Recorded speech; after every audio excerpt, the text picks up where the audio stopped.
What's going on, guys? Let me clear my voice real quick. Alright, so what's going on, guys? Welcome back if you decided to click on this video to watch. As before, I hope you all are doing great and staying positive through everything. If you're feeling down, just remember you live to see another day. Thanks to the man up above. With that being said, today's video is going to be over the conversation of why I joined the Army.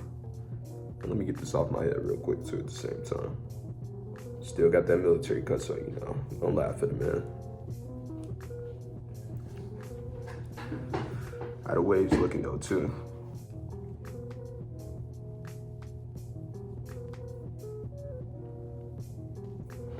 All right, we done with that now. So initially, a couple months before I joined the military, my mind was nowhere near the idea of joining or enlisting.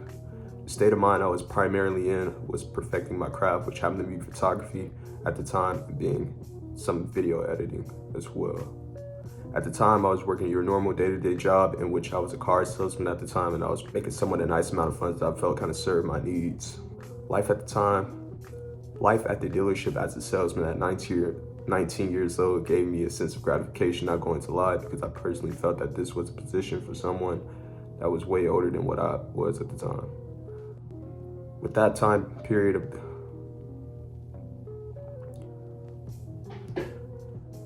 Within that time period of a year of being in the business of being a car salesman, I felt that I learned a lot of what it took to run and process the deal of getting a customer into a vehicle that they liked and could fit their funds.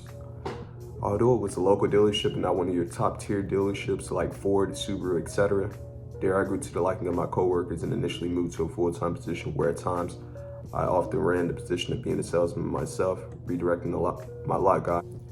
Now, there were a few rainy days where I felt it was a trouble getting customers to get into the vehicle that they were pursuing, in times where I couldn't close the deal, which sucked. There I was making base pay, which wasn't much commission from getting a customer, insurance through insurance companies that were partnered with our dealership. So all in all, it came up to a nice amount at the end of the day. Well, for me. Long story short, I was at the dealership for about a year, and after a while, I felt I needed to change a work environment as that position was somewhat wearing me out a bit.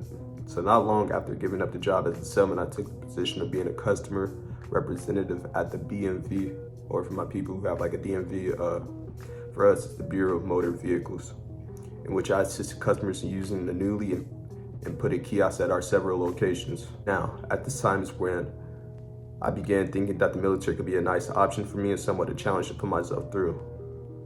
Also, not too long after getting into this position at the job, my younger brother had just completed basic combat training for the Army, which highly motivated me in a way.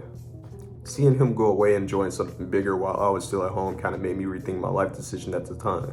So he sent home his basic training video from Fort Jackson, and I personally sat down and watched it by myself, taking a look at what it took to earn the title of United States American Soldier and the tasks performed through basic training. There that evening of me watching the video, I was thinking to myself, this is something of my liking that I can see myself partaking in, giving myself a challenge. After initially having a discussion with my dad as well over the topic of joining the armed forces, although we were discussing me joining the Air Force instead of the Army. Now you're probably wondering, why did this guy join the Air Force instead? Bruh, look at this dude. Well, initially after having that discussion with my dad one night after wanting to join the Air Force, I took it upon myself the next morning to speak with a recruiter of the Air Force at a local branch about joining. So after discussing my information and everything with the recruiter, I was invited to come into the recruiting office to take a practice ASVAB test to see where I was with my weight and height as well, which my height and weight standards is what kept me from being able to enlist in the Air Force. During that time, I was underweight in my standards, and they did not want anything to do with me until I got up to standards. In my case, I was trying to ship out as soon as possible to get my feet on the ground running. As I was leaving the recruiting office, an Army recruiter approached me, giving me his information and whatnot to contact him about joining the Army, which to this day was my recruiter that got me to where I am today in the Army. About a week later, I came to take another practice ASVAB, which I did great on and such, and he then sat me down to go over additional documents I would need to bring in the next time on my visit there to the recruiting office. Not only that, but he offered me tips into getting my weight up to standards. He recommended me to get into protein shakes, milks, pastas, and whatnot, which I followed and came along with the weight that I gained as well in the process of me wanting to get into the military. As time went along, I began working out much more, gaining a bit of muscle to prepare for basic training.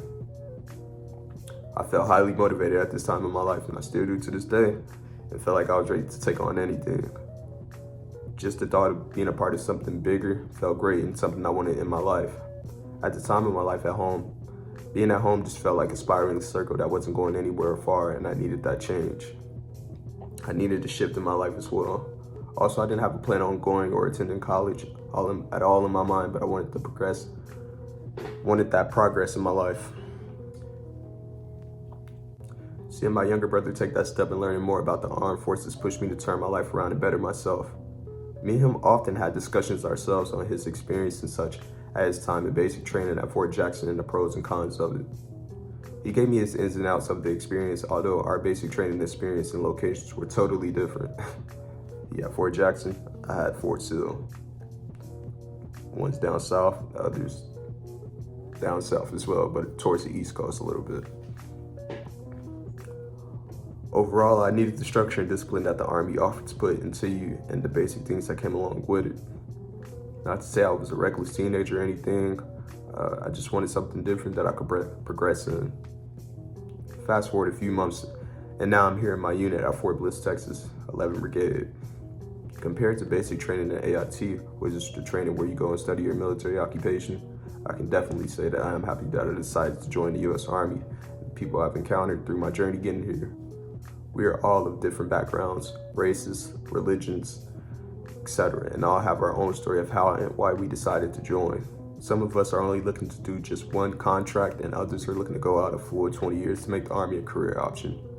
In the end, we are brothers and sisters in arms through the good times and the times that suck. With that being said, hopefully you guys enjoyed the video. If you stayed this long and decided to watch the video all the way through, it would be nice if you guys could leave a feedback, like, and subscribe to my channel. It would also be nice if you guys could recommend videos, as it would be highly appreciated. I would like to know what you guys would like for me to talk about. Once again, have a wonderful day. Peace.